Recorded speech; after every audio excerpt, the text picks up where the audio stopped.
Senate Majority Leader Mitch McConnell spoke on the Senate floor Tuesday about the proposed troop withdrawal from Syria and Afghanistan.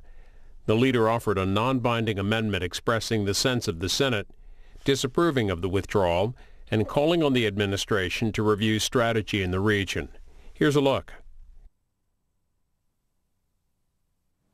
So, Mr. President, yesterday afternoon, Senate Democrats finally dropped their filibuster of S1, the Strengthening America's Security in the Middle East Act. It took 24 days and 4 cloture votes, but enough of my Democratic colleagues have now voted to advance this legislation concerning America's role in the world. As I've mentioned before, the bill would reaffirm our nation's commitment to Israel's security through military assistance, cooperative missile defense, as well as loan guarantees.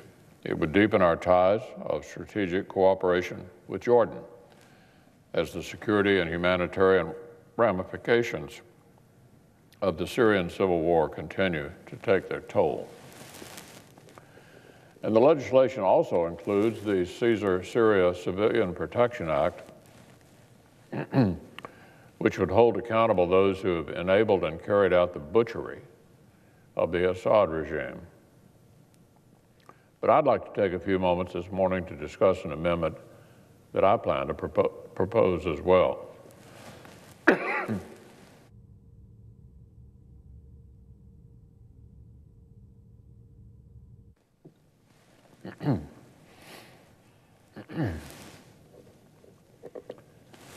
The amendment I plan to propose would expand on the legislation and take a further step to emphasize the need for American leadership in our troubled world, particularly with respect to our ongoing fight against al-Qaeda and ISIS in Syria and Afghanistan.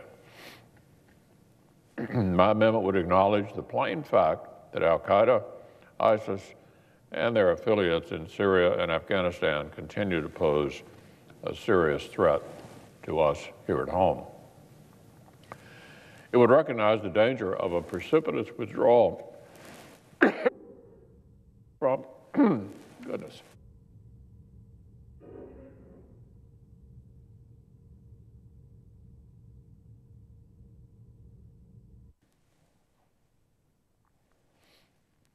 It would recognize the danger of a precipitous withdrawal from either conflict and highlight the need for diplomatic engagement and political solutions to the underlying conflicts in Syria and Afghanistan.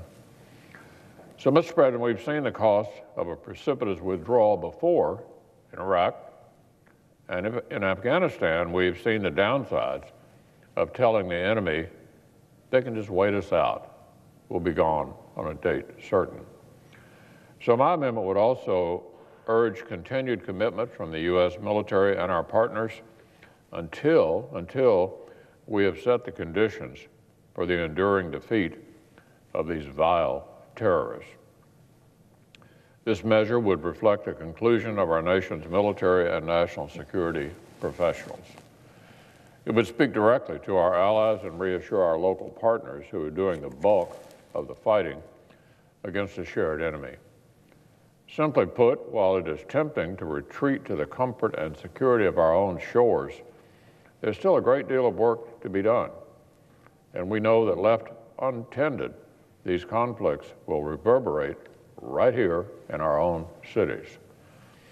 We're not the world's policemen, but we are the leader of the free world, and it's incumbent upon the United States to lead, to continue to maintain a global coalition against terror, and to stand by our local partners who are engaged in the daily fight against the terrorists.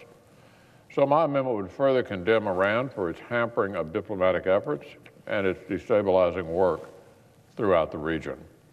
It would call for greater consultation with the United States allies and partners in the region, especially Israel, with regard to future stability we seek in a critical region. And it would reiterate the importance of the administration consulting and coordinating with Congress on its long-term strategies for success in these struggles, including a thorough accounting of the risk of withdrawing too hastily. So I'm glad that after needless political delays, our Democratic colleagues finally allowed a first procedural vote on this legislation. I'm proud to support its provisions that concern, that concern Israel, Jordan, and Syria. And I'll be proud to offer this amendment so the Senate can speak equally clearly on the Al-Qaeda, ISIS, and other bad actors that needs to continue in both Syria and Afghanistan.